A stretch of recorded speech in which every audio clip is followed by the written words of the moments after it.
and the Caffeine and Octane show is down at North Point, and I would always go. I'd ride my bike down to North Point. There's like the X Emotive Exoset. I'm like, oh, what is this? This thing's great. Da, da, da. And talking to all the guys, and then it's like, oh yeah, it's a kit car you can build from a NA or MB Miata.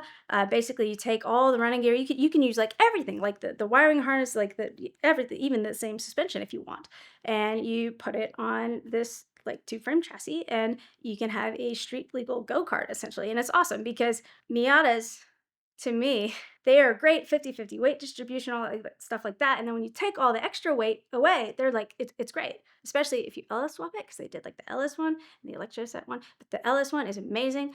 So I kept always coming and seeing them and all this stuff like that. And eventually it just kind of led on to brand ambassador work for them. So basically, it was my job to take this exoset and to go compete in autocross, to go to track days, to drive it around, to show people, yep, you can drive it anywhere. It's all good. Look how it does on track. Here's how it competes with autocross. Like, this thing is amazing. This is why you want it, especially like if you have a Miata and you wreck it. There you go. It's a perfect option. One of our events was going to Miatas at the Gap, obviously, because tons of Miatas. It's like an amazing Miata. It's like a Miata without the happy tic tac face. And it was going great. We're all having a good time. I even rode around. I had like the Elmo head, Elmo thing on my helmet. Just we're all having a good time, hands up in the air, going up and down the dragon in an exoset. Like, who doesn't love that? So I think it was the truck or something like needed oil. So we were at the end of the day, and I was like, yeah, I'll go in town and get it, whatever. So I go into town, and then I'm on my way back, and it's like it's a pretty straight piece of road, heading back, and there was this dude in a truck, and it's like this big jacked up truck. One of those people is like, okay, I just need to pass this guy because he kept like would slow down and go up and all this stuff like that. And it's like, whatever, I'm just gonna pass him. And so I start to go to pass him, and he just floors it. And I'm like, no, I'm not playing this game. So so I keep going. I make it past him, and then the blue lights come on. So I get pulled over, and of course the officer it's like, what is this? You're trying to explain the whole access thing. It's like, well, it was an MX-5, and it's like, put like it's all, yeah, it's all road legal. Here all you go, da, da, da. and and then he's got like stereotypical like cop with like the aviators and all this stuff. He was a younger guy, and he's like, all right, I get this. He goes, don't worry, I'll take care of you. And I was like, is that a good thing, or I don't know. So he goes back, and he comes up and gives me this like, huge ticket for, I was like, great. Yep, you took care of me. Thanks. So anyway, of course, it's up at the Dragon, and I I was living in Florida at the time, working at Marineland, doing all the stuff in the Dolphins, like on the coast, like in Marineland, Florida, like not close at all. And I always have this thing, like, if anything happens, like I have a pretty good record because if anything happens, I always, always, always go to court. And you can do community service or do whatever, to get stuff off your record. So anyway, I was like, man, this is going to be a long haul, but it's like this is kind of a major, so I need to do this. So I get off of work, and I work like third shift, like with the Dolphins and stuff.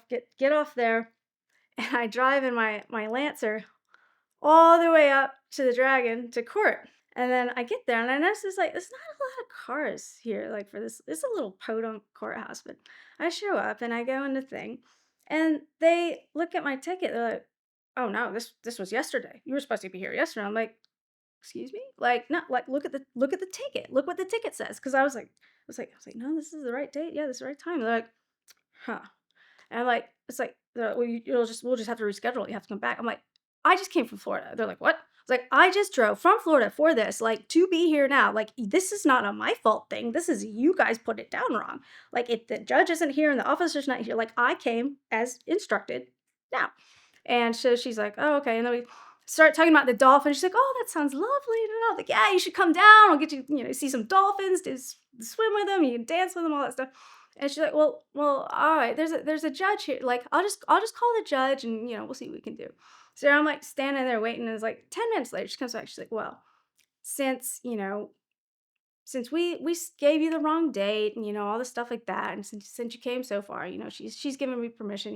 We can just let this thing go. So I was like, wonderful, great. And so that was a huge like, okay, I'm good now. And then of course I was up at the Dragon and I had my Lancer. So Tuesday mornings are great for the Dragon. There's like nobody on it. It's fantastic. So did my little Dragon runs and headed back for work down at the Marineland again. One of the trips that I get asked about a lot regarding the Exoset, this Atlanta to Nebraska trip. It's kind of a lesson in you don't always believe what you hear when people say things. Solo Nationals is this thing that a lot of autocrossers once a year, everyone goes to wherever it's located, and the past few years has been like Lincoln, Nebraska. A lot of autocrossers, it's kind of like that's what you'll take your vacation time, whatever. You plan. This is your thing that you do once a year, and everybody comes together, and you're at this airport. Like it's awesome. The community is awesome, and it's like once I started going, I was like every year, yep, this is me. This is what I'm doing because this is what I had done. I was like, they're like, oh, well, you could take the exo center. I'm like, oh yeah, I could. And then people are just like, what do you mean? Like, you can't do that. And like, what happens if it rains? Or like, won't you be like scared? What happens? And I was like, no. Like this is going to be way more comfortable than what I did last year. And people are like, what do you mean? I was like, the year prior, I was competing in this awesome C6Z06 Corvette, like atomic orange, like beautiful. So my friend, it was his car, and we would, both drive it and all that stuff like that. Did all the Atlanta region SCCA stuff, and we decided, yep, we're gonna go to Solo Nats. It's gonna be awesome. And the initial plan had been for me to like ride up with him and take turns driving. And the closer we got to the day, I was like, I had this thing, like I either have to be driving or staring at the road like I'm driving to not get car sick. So I started getting like, oh man, this could be like not great. And so literally, I think it was like the day of, I was like, I'll just take my CBR.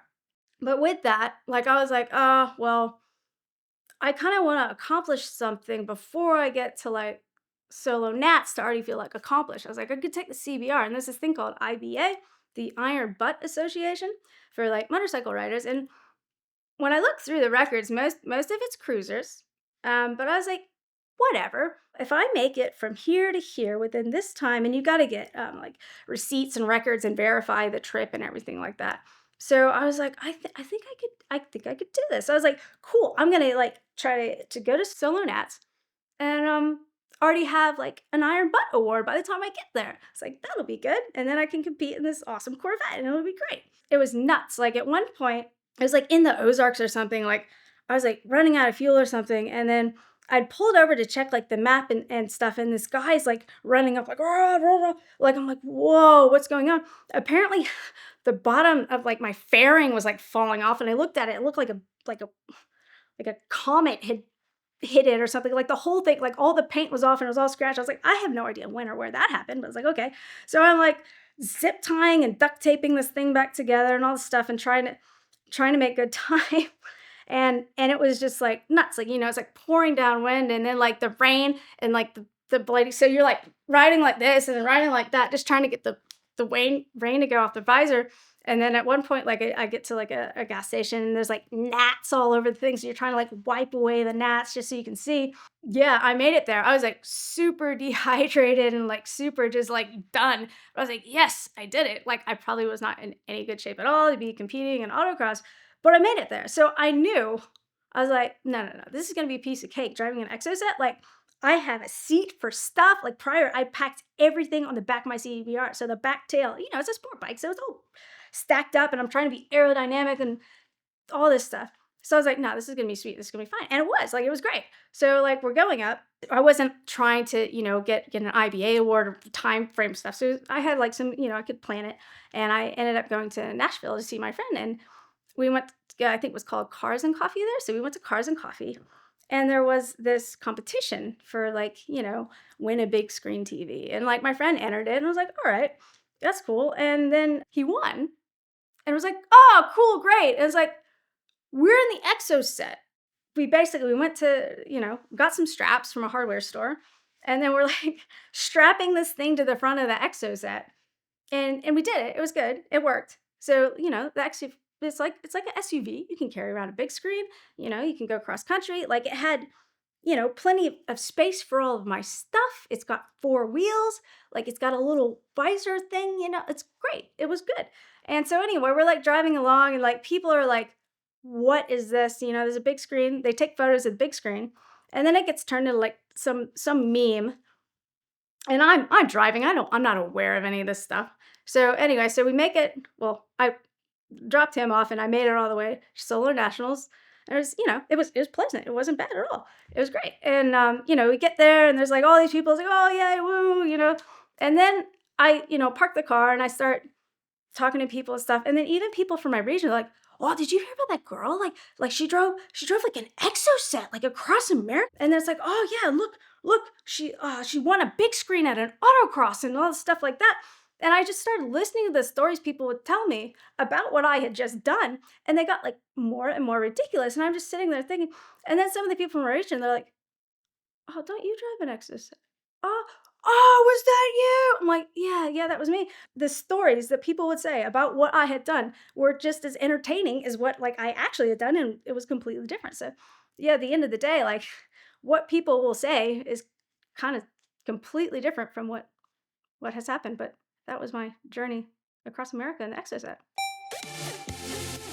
Right now, I want you to click the link in the description below to find your next car on Auto Tempest. Whatever it is you're looking for, Auto Tempest is the most powerful way to shop for your next car. They compile all the results from all the major listing sites into one place, and now they've got a new feature that I love. You can see all of the historical price changes that a car has had since it first showed up for sale online. That gives me more power to be an even shrewder negotiator, understanding exactly how desperate the seller probably is to get rid of this car. So check them out now at the link in the description below to thank them for their ongoing support of VINwiki and find your next car on Auto Tempest.